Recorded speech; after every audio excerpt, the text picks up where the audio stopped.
तो ईरान डंके की चोट पर इजराइल पर बड़ा हमले का ऐलान करने लगा है और दावा किया जा रहा है कि ओमान में हुई अमेरिका और ईरान की मीटिंग फेल हो गई है, जिसके बाद से ईरान के तेवर बेहद सख्त हैं। इधर इजरायली प्रधानमंत्री नेतन्याहू 11 फरवरी को वॉशिंगटन जा रहे हैं। नेतन्याहू को खुफिया जानकारी मिली है कि ईरान बहुत बड़ा मिसाइल हमला इजराइल पर करने जा रहा है।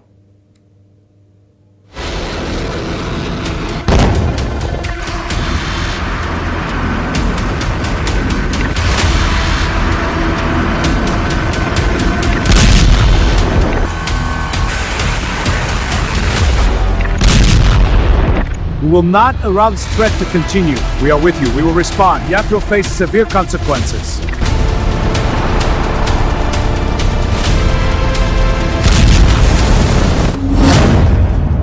वॉशिंगटन में ईरानी युद्ध, मिसाइल मैन खामनेई का चैलेंज।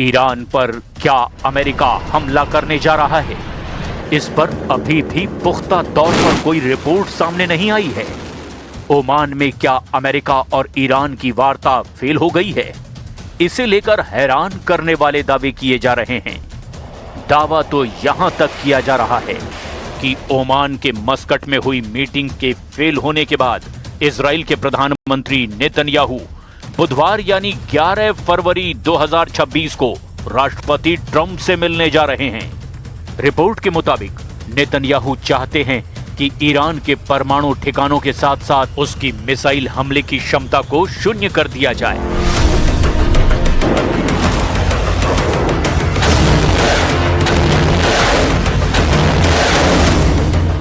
ताकि ईरान जून 2025 जैसा मिसाइल हमला इजराइल पर न कर पाए।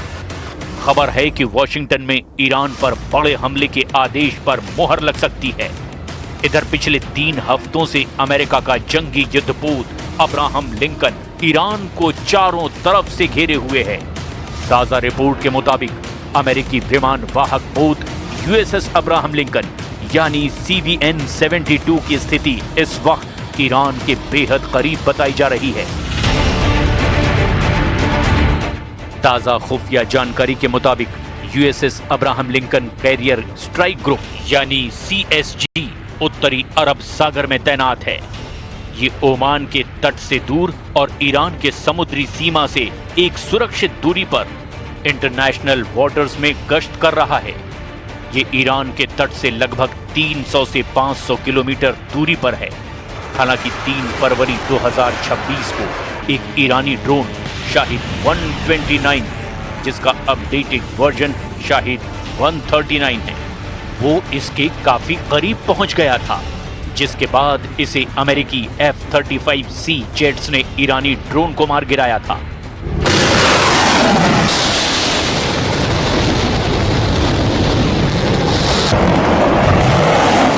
इजराइल को ईरान के परमाणु हथियारों से ज्यादा उसकी मिसाइलों का खौफ है, जो इजराइल के वजूद के लिए बड़ा खतरा बन चुकी है।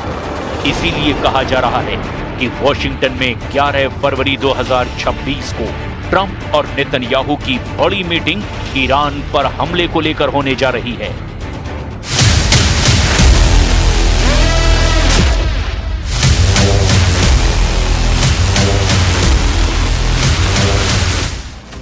नेतन्याहू और ट्रंप की मुलाकात के 3 मुख्य कारण भी बताए जा रहे हैं। पहला, ओमान वार्ता पर असंतोष। 6 फरवरी 2026 को ओमान में अमेरिका और ईरान के बीच इनडायरेक्ट बातचीत हुई। ट्रंप इसे बहुत अच्छी बता रहे हैं, लेकिन नेतन्याहू को डर है कि अमेरिका कोई ऐसा समझौता ना कर ले जिससे ईरान को फिर से मजबूत होने का मौका मिले। वो ट्रंप को ये समझाने जा रहे हैं कि समझौते में ईरान की मिसाइलों पर पूर्ण प्रतिबंध शामिल होना चाहिए। दूसरी वजह, दूसरे दौर के हमले की योजना। जून 2025 में हुए 12 दिन के युद्ध के बाद इजराइल अब दूसरे दौर के हमलों की तैयारी कर रहा है। नेतन्याहू ट्रंप के सामने 4 सैन्य विकल्प रख सकते हैं। पहला है, ईरान पर केवल इजराइल सीधा हमला करे, अमेरिका बाहर से सपोर्ट करे। दूसरा है, सीमित अमेरिकी मदद के साथ इजरायली हमला। तीसरा है अमेरिका और इजराइल का संयुक्त ऑपरेशन या यूं कहें कि ज्वाइंट अटैक। और चौथा है ईरान के भीतर लक्ष्यों पर सीधा अमेरिकी हमला। इसके साथ ही नेतन्याहू चाहते हैं कि ट्रंप ईरान के तेल व्यापार और धन के स्रोतों को पूरी तरह से नष्ट कर दे, जिससे ईरान अपने प्रॉक्सी समूहों जैसे हिजबुल्लाह, हमास और हूथी को पैसा ना भेज सके। इजराइल का मानना है कि कूटनीति केवल ईरान को समय दे रही है। इजरायली खुफिया इनपुट का दावा है कि ईरान परमाणु दहलीज के इतने करीब है कि अगर अभी हमला नहीं किया गया तो भविष्य में उसे रोकना असंभव होगा। इधर ईरान ने स्पष्ट कर दिया है कि यदि अमेरिका हमला करता है तो वो इजराइल को अपना पहला निशाना बनाएगा।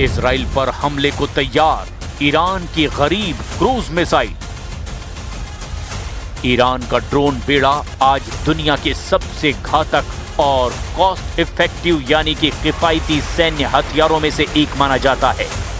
ईरान ने अपने ड्रोन बेड़े को न केवल आधुनिक बनाया बल्कि हाल ही में 1000 नए रणनीतिक ड्रोन अपनी सेना में शामिल किए हैं। जनवरी और फरवरी 2026 के खुफिया रिपोर्ट्स के मुताबिक यूएसएस अब्राहम लिंकन अक्सर अपना रडार और ट्रैकिंग सिस्टम यानी EIS बंद कर देता है। इसे मिलिट्री भाषा में गोइंग डार्क यानी डार्क जोन कहते हैं ताकि उसकी लोकेशन पता ना चल सके। लेकिन ईरान भी जंग का जबरदस्त बाजीगर निकला है। इजरायली और अमेरिकी खुफिया रिपोर्ट्स के मुताबिक ईरान की मिसाइलें बेहद खौफनाक हैं।